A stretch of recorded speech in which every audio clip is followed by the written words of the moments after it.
to the front there. What is happening, sir? How are you? Only because I decided to shave this week, Matt.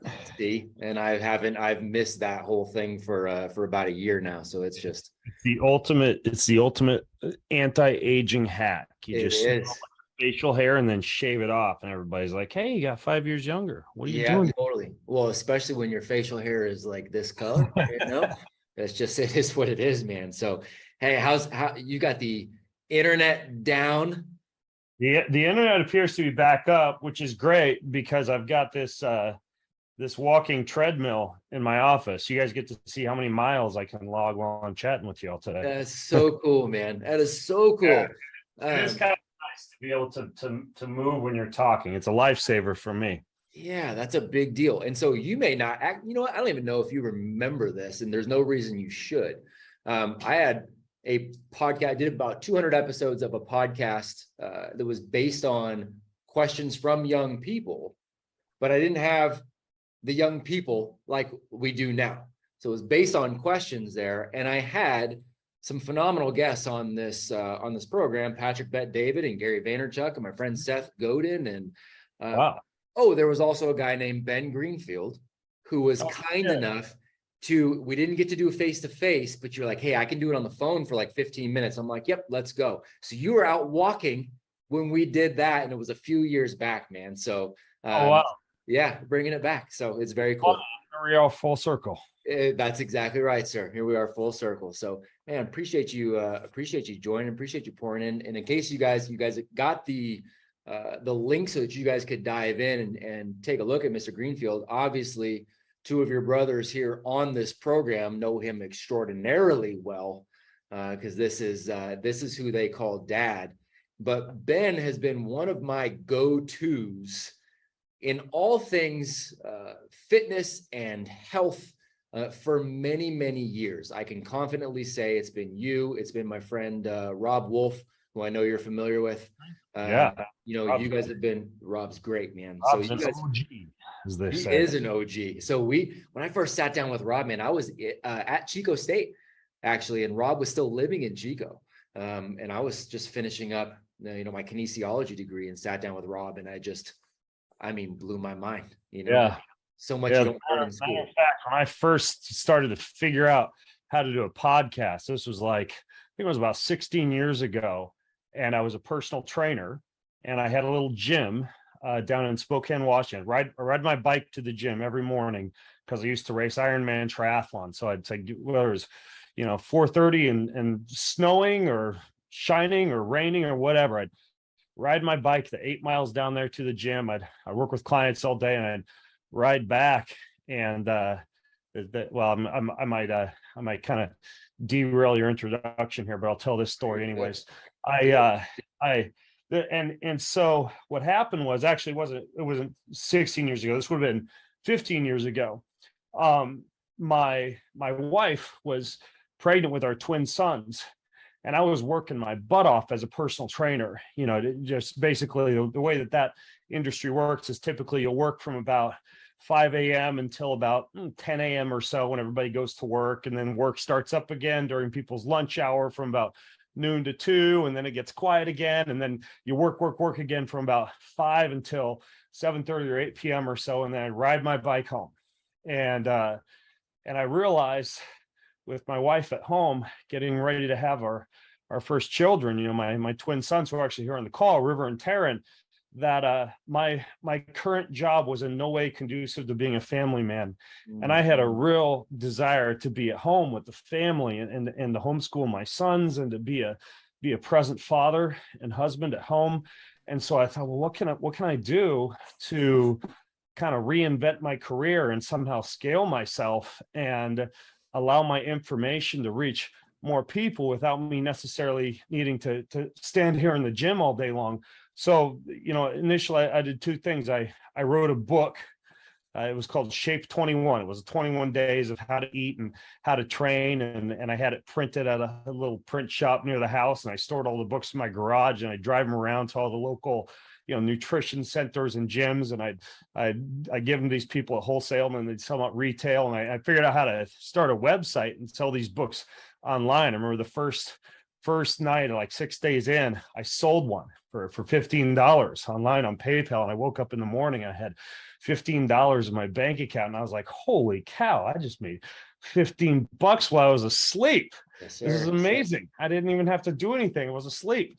And then the other thing that I did, in addition to figuring out how to write a book, was I figured out how to launch a podcast. And it was really hard to launch a podcast back then. It was you had to code your own RSS feed and send it into Apple and sit back and wait 2 weeks. And sometimes it'd break, and sometimes it'd work, and then it'd work for a little while and it'd break.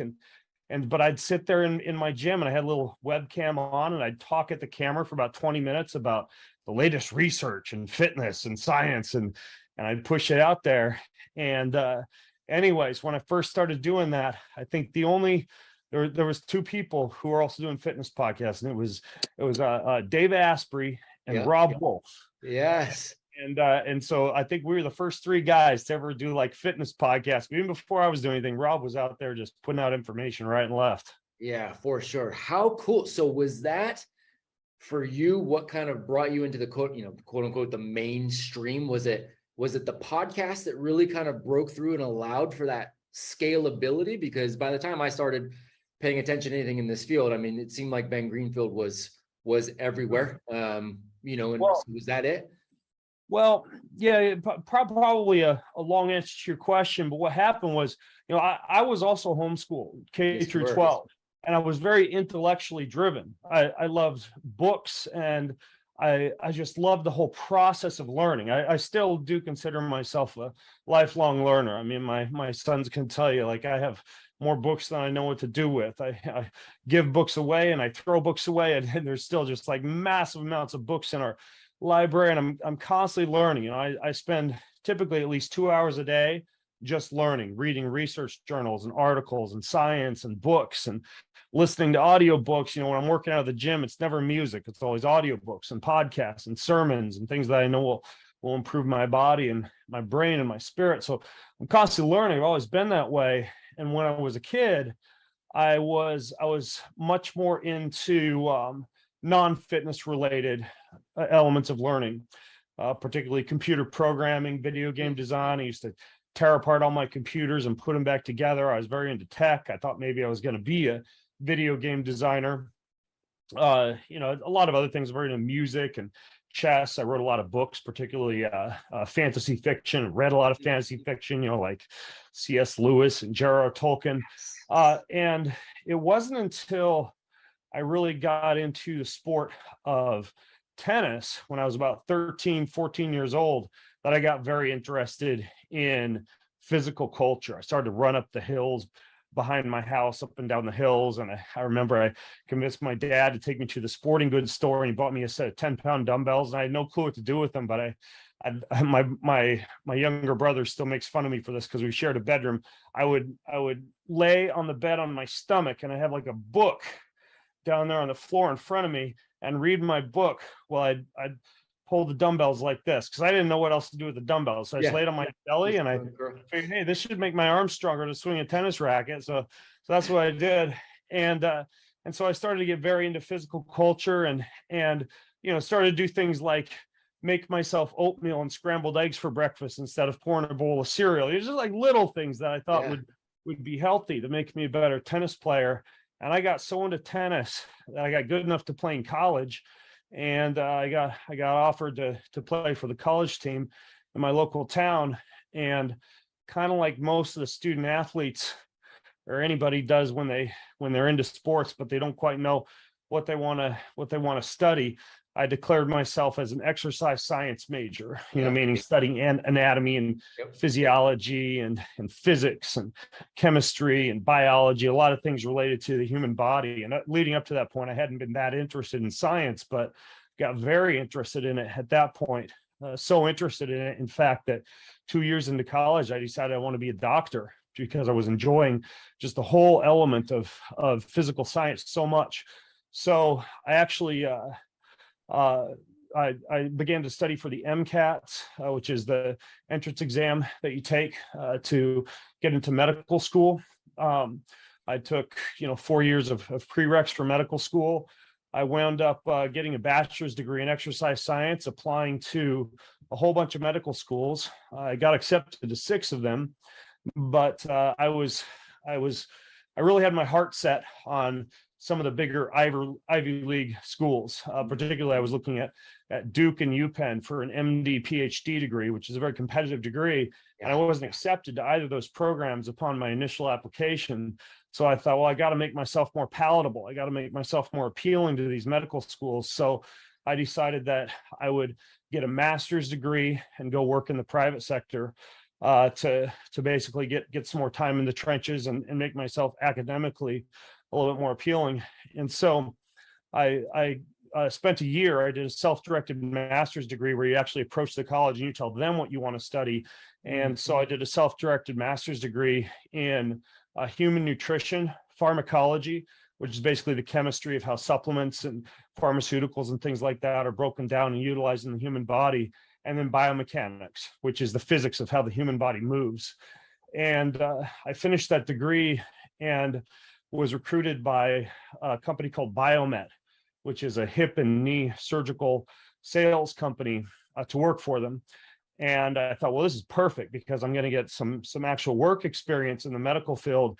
And, once I finish that, combine that with my master's degree, I ought to be able to come back and get into just about any school I want to, because I was still convinced at the time that being a doctor was just the very, very best thing I could do with my life. Well, and it was also a decent amount of money for me, as a young college student coming out and getting offered what for me was a lot of money to go work in hip and knee surgical sales. And what happened was, for about the next 6 months, I slept on the floor of my brother's apartment up in Post Falls, Idaho, and then eventually moved into the basement of my aunt and uncle's house over in Coeur d'Alene, Idaho. And I just basically would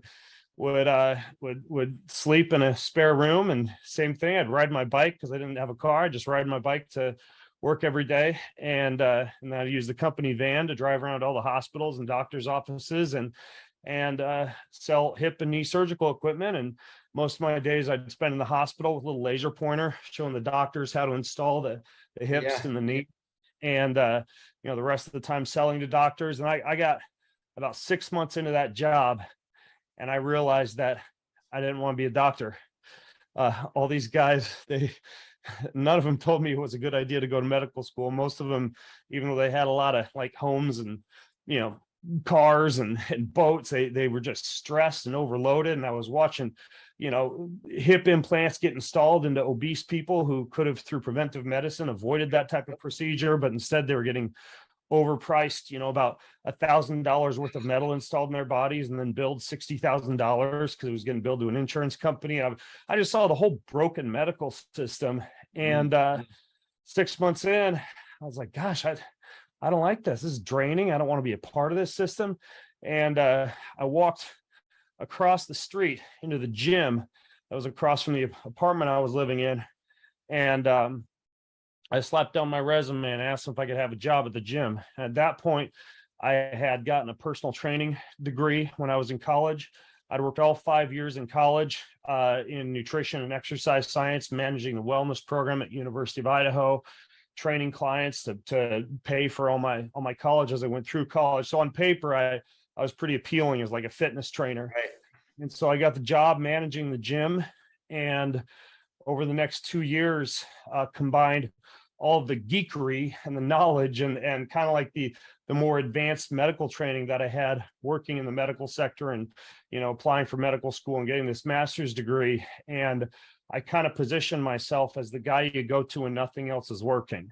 Right. So I was the guy who could delve into the science, who could like do blood testing on you, all the stuff that other personal trainers weren't doing, because this is the stuff I was geeked out on. And I was getting a lot of results. And it was this gym was in a wealthy section of town, so it was mostly a bunch of not to stereotype too much, but it was a bunch of rich housewives. Sure. A lot of like 40 to 50-year-old women who wanted to look good in bikinis like they did when they were 18 years old, and rich husbands off working who would just pay for them to be personal trained all day long. And I started to do very well for myself. And I wound up having one client who was the wife of a physician who was the He was the physician for Ironman triathlon and rock and roll marathon, very Okay. connected in the endurance world. And I, at the same time, had gotten very into Ironman triathlon. I was beginning to race all around the world, and this was just like my side gig. When I wasn't training people, I was racing in Ironman. And so what happened was this doctor approached me. He said, Ben, I got an idea. Why don't we partner and start up a facility that's like the creme de la creme for physical and exercise training, but then it's got medical training there too, like a one-stop shop for sports medicine, where there's a chiropractic doc and a sports medicine doc and a massage therapist and a physical therapist. And then he told me, Ben, you just manage the whole sports performance side of things. You'll be the director of sports performance for this new facility that I'm building. So I partnered with him.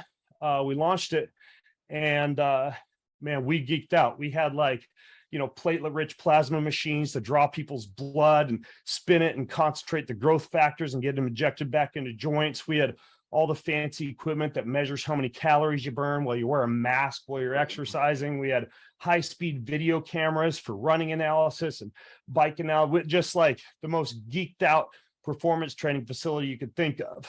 And so by partnering with him, and then by building my connection with the local medical community, all these doctors who I already knew, I would drive around to their offices and give them our brochures and tell them, hey, here's everything we got. Like, you can trust us for your patients who are rehabbing, for your obese patients who need to lose weight, for your athletic patients who want better training, send them our way.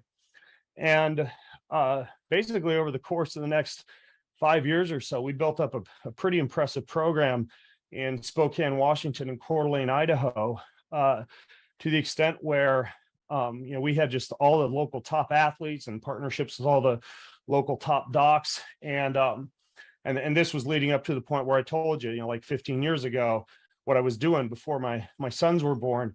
And I was doing very well. I was making six figures plus as a personal trainer, which for me as a pretty young guy who was, only a few years out of college was good. And I was beginning to get asked by a lot of these fitness conferences to come and speak to them about how to make money with a brick and mortar personal training studio with a gym. And so I was also kind of getting to be well known in the fitness community.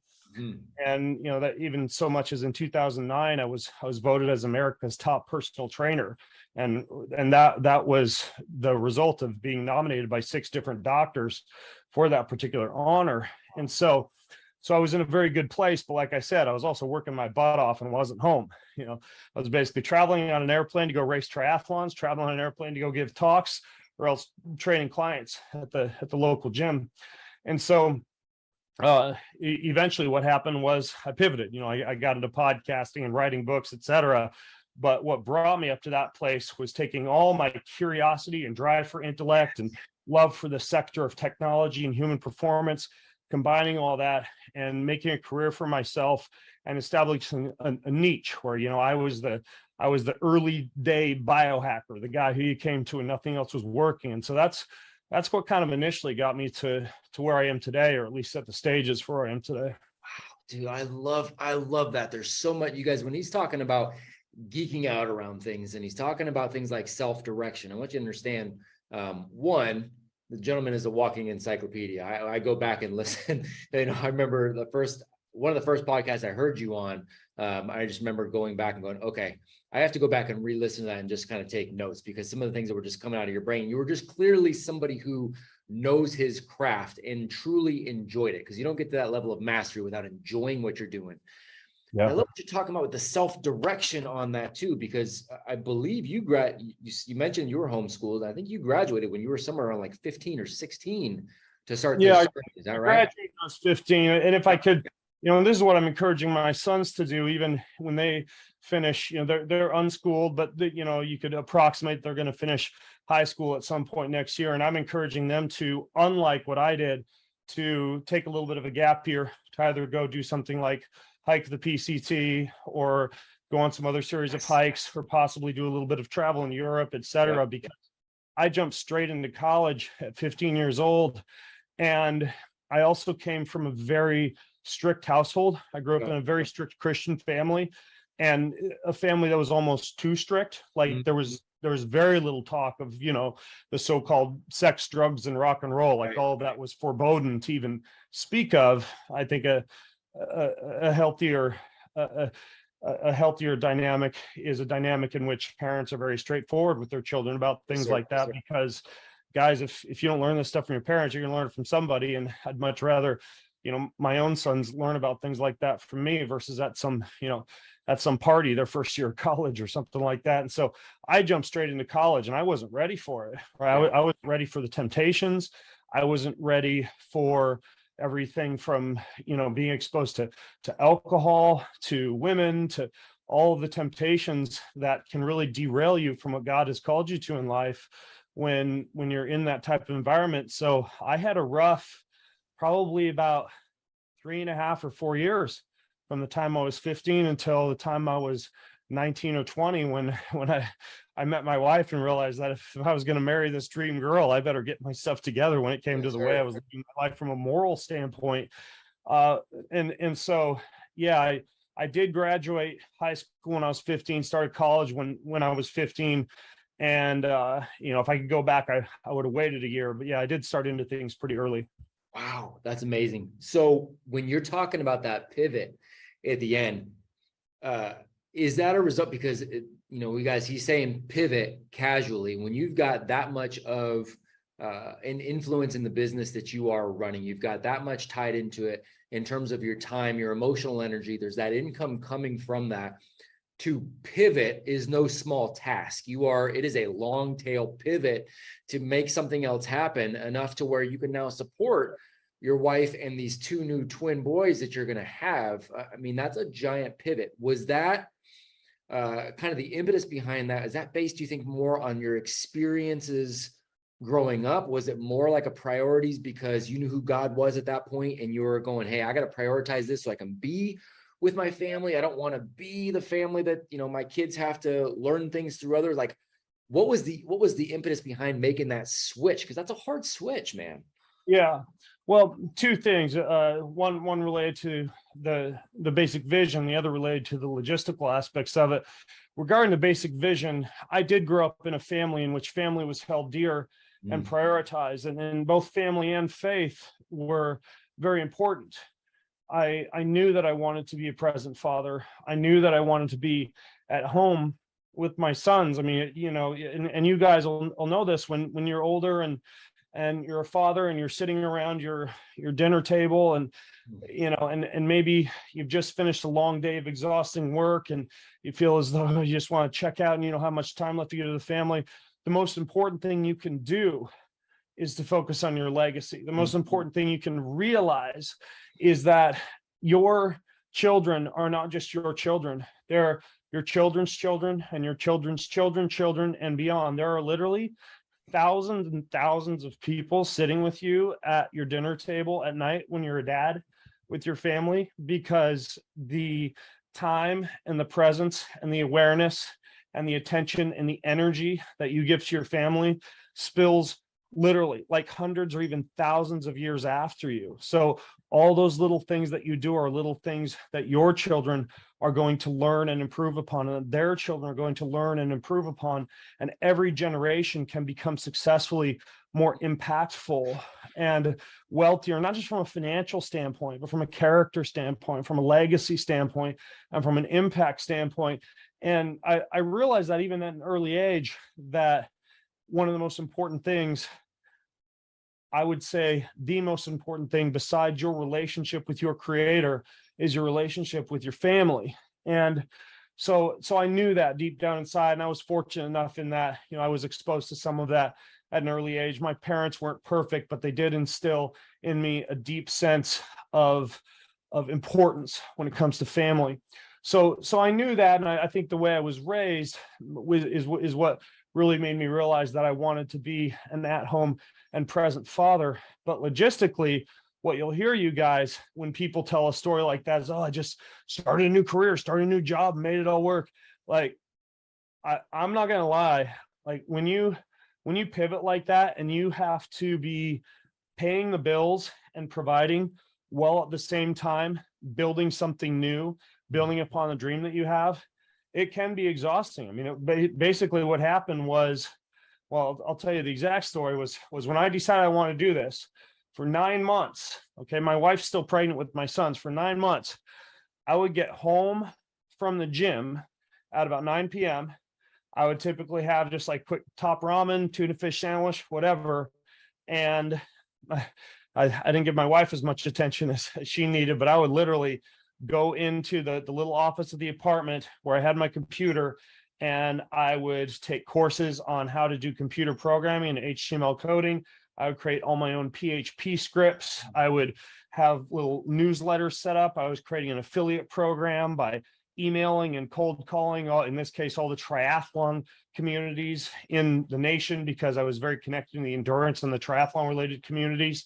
And I built my own website. I built my own newsletter. I built my own brand from scratch right there in the office apartment, just starting with the very small number of people who I had relationships with in the local community and sending tendrils out from there. But what happened was I spent those 9 months creating a triathlon training program that I wanted to be able to sell online, because I'd already written that little book that I told you guys about, Right. but it wasn't doing so hot. I was maybe making $100 a week off of this little book that I thought was going to be my pathway to financial freedom. And it turns out it's a lot harder to be an author. I tell people, like, books aren't a great way to make money. Right. Books are a calling card. What I mean by that is when you write a book, it establishes credibility for you. It establishes respect for your work.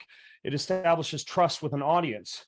We have this sometimes irrational human psychology that if we see something in writing, the person who wrote it must be respectable, must be trustworthy, and the information on that page must be true.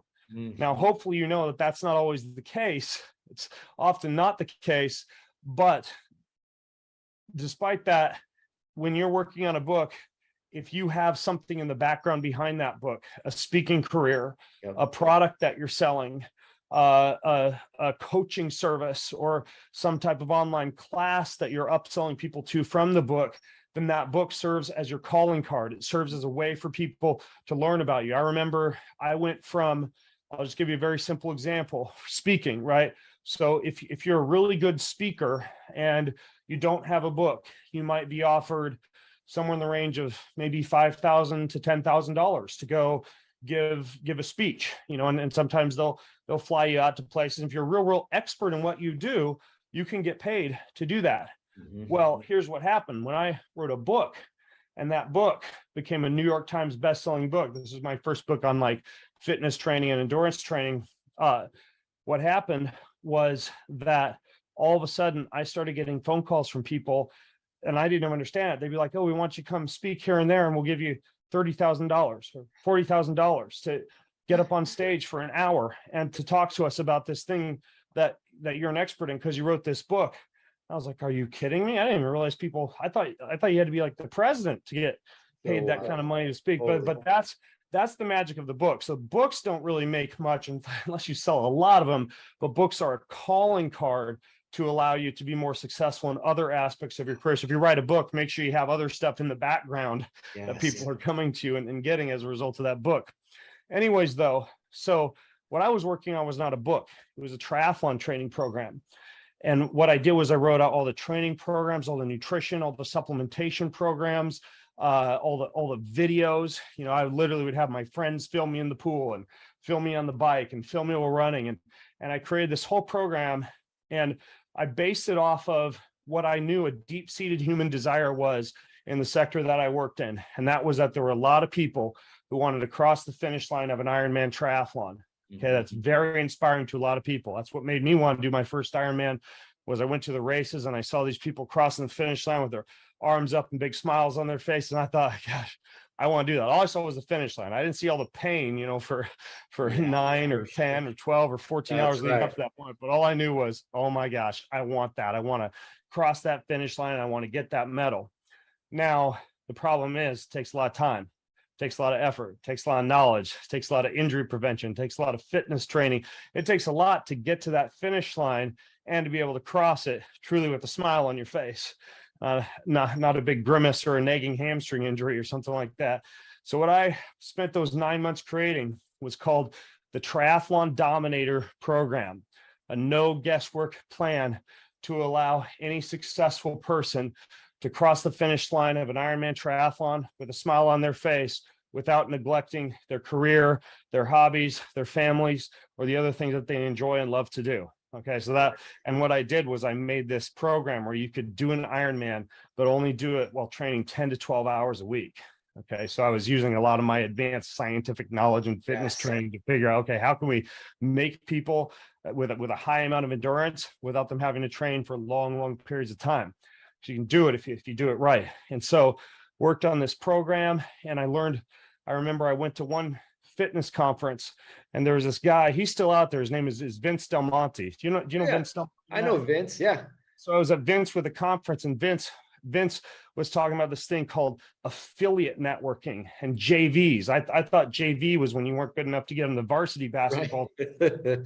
JV stands for joint venture. It means when you partner with other people to help sell your program, and then you give them a little bit of the percentage of that, like 10% or 20% or whatever. So I did two things.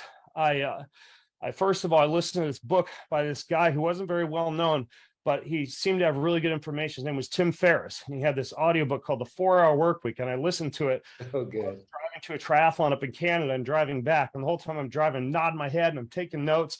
And I thought, well, I need to hire a virtual assistant like Tim says. So I went to the Craigslist website in Manila, Philippines, and I opened up an ad and I said, I need somebody to help me find all these different triathlon clubs and triathlon coaches, because I want to get all their contact details. And then I want to send them the ability to be able to help me market this new triathlon training program I wrote. And I'll give them 20% of the income that they generate as a part of that. And so I hired my first VA in the Philippines. She's still with me today. After 15 years, her name is Marge. And Marge was the very first employee that I ever had. Up until that point, I prided myself upon doing everything myself. If I go back and change one thing, I would have hired amazing people around me all the time so that I could focus on the one thing. I didn't realize that at that point, but so I hired Marge, and she starts giving me these lists of all these triathlon clubs and folks I can partner with. And so I'm working on this program, and here's my grand plan. I thought, there's going to be a lot of people interested in triathlon during the Ironman World Championships in October in Ironman Hawaii. And I was going to race the Ironman World Championships in Hawaii. So what I did was I planned to release this whole triathlon training program to go live the minute I crossed the finish line, which was kind of risky because you never know what might go wrong on race day. But I literally had down to where I had pre-scheduled out all the tweets. It would tweet out and say, oh, I'm at mile 100 of the bike ride right now. This is going great. I'm using the program from triathlondominator.com. And I had it all planned out to the T, which man, if I had a flat tire or something went wrong, it was going to really backfire on me. But this is my plan. So I kind of a burn the boats type of approach. But you got to remember, up until that point, I've been staying up till 2 or 3 a.m. every morning. I slept 3 hours a night for 9 months, just trying to plan this whole thing out and create a way for me to be at home and for me to have a different job than going to the gym every day.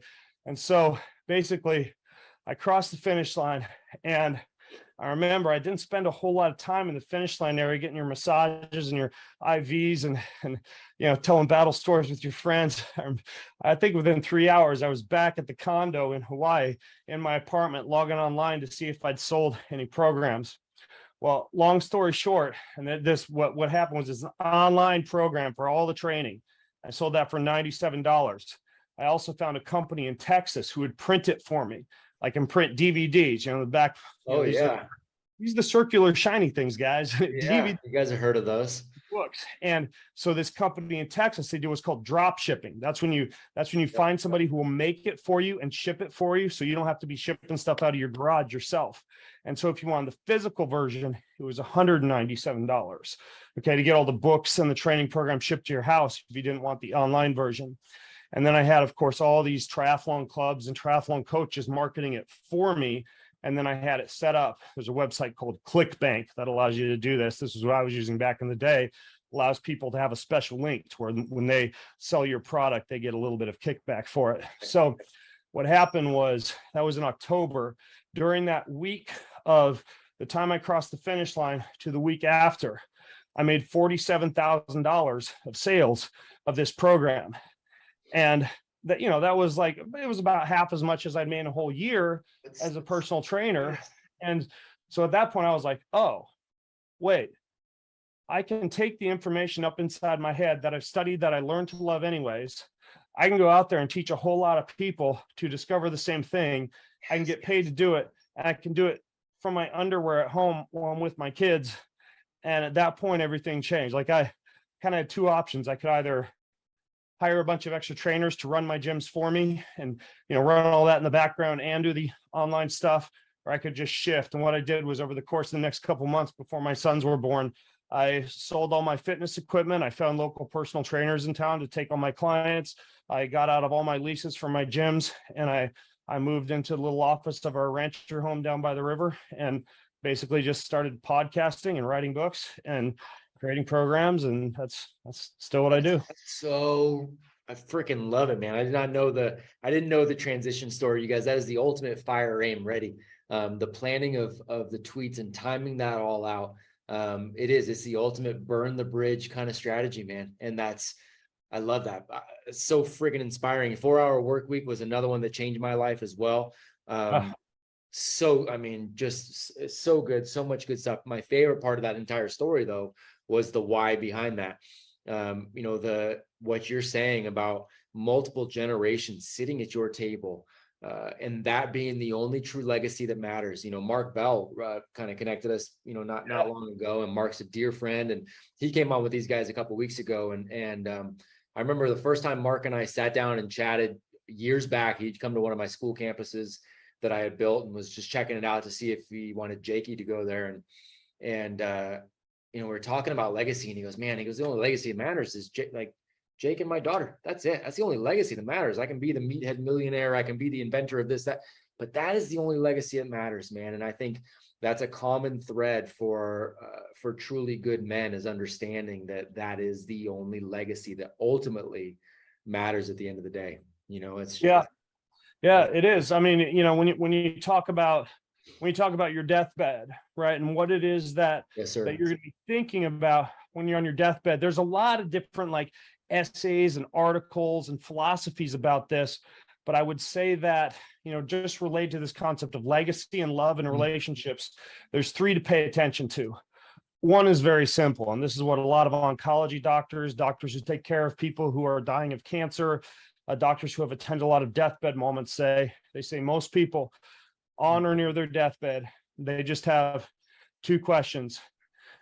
Did I love enough? And was I loved enough? Okay, so did I love enough and was I loved enough? I'll tell you what, you can't love or be loved adequately unless you are surrounded by family and relationships and people who hold you dear and people who you hold dear. Second is this idea that, and this is a slightly bastardized version of a quote, but people will forget what you did. People will forget who you were, but people will not forget how you made them feel. That's right. Will not forget how you made them feel. And so you could basically extrapolate that to another thing you might be thinking about in your deathbed is, was I kind? Right? Did I actually make people feel special and loved and seen and heard? Because again, it doesn't matter how much money you make or how successful your career is, anything like that. People will remember how you made them feel. There are a lot of monsters out there who are incredibly successful business people, but I tell you what, nobody's going to remember them for the way that they made people feel, unless they're remembering them in a very unfond manner for the way that they made them feel.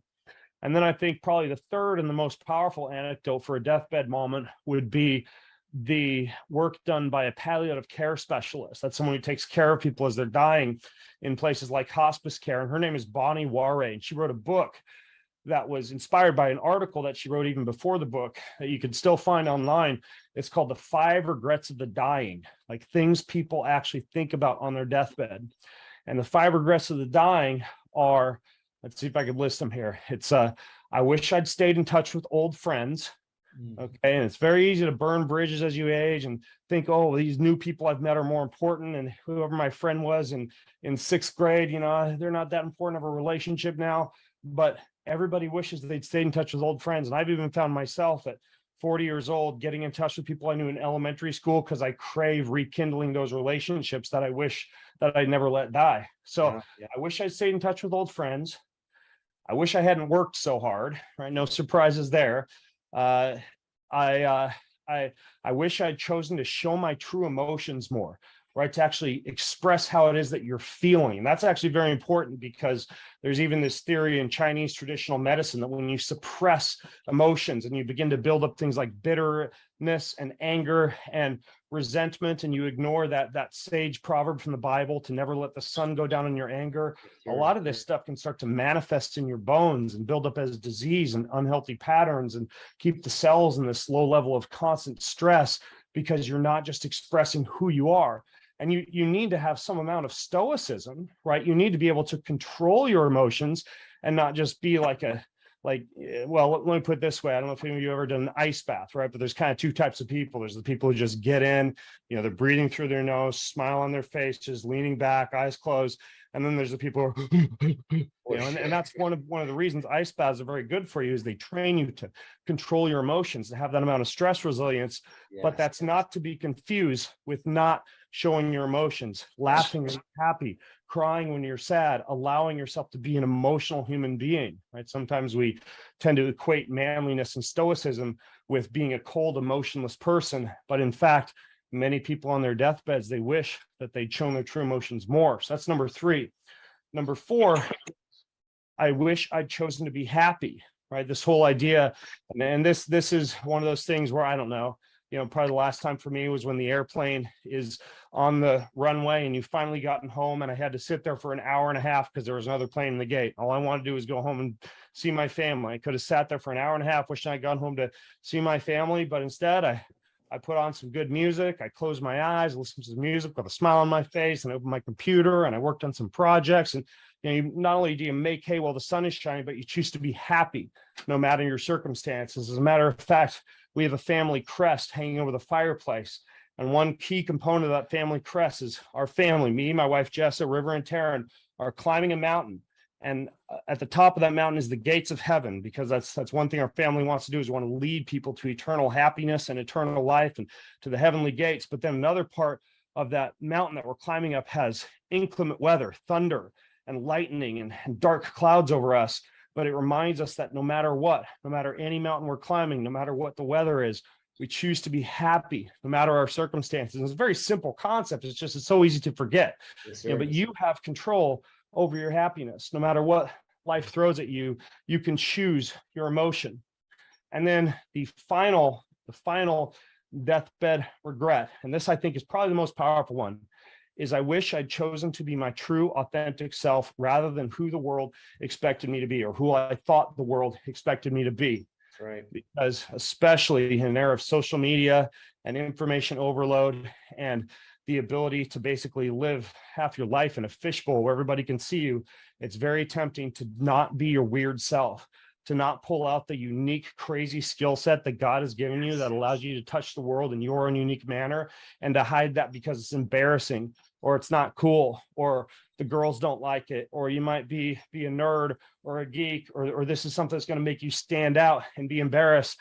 I tell you what, there's very few people who reach the end of their life and wish that they'd fit into the mold better. I wish that they'd done what the world expected them to be better. As a matter of fact, you guys might be familiar with the concept of trauma, and some people, will have post-traumatic stress disorder from battle or some horrific injury or car accident, but you can also build up little micro traumas in your body throughout your life. And there's a psychologist named Gabor Mate, and I like the way that he defines this. He says, trauma is a disconnection from your true self.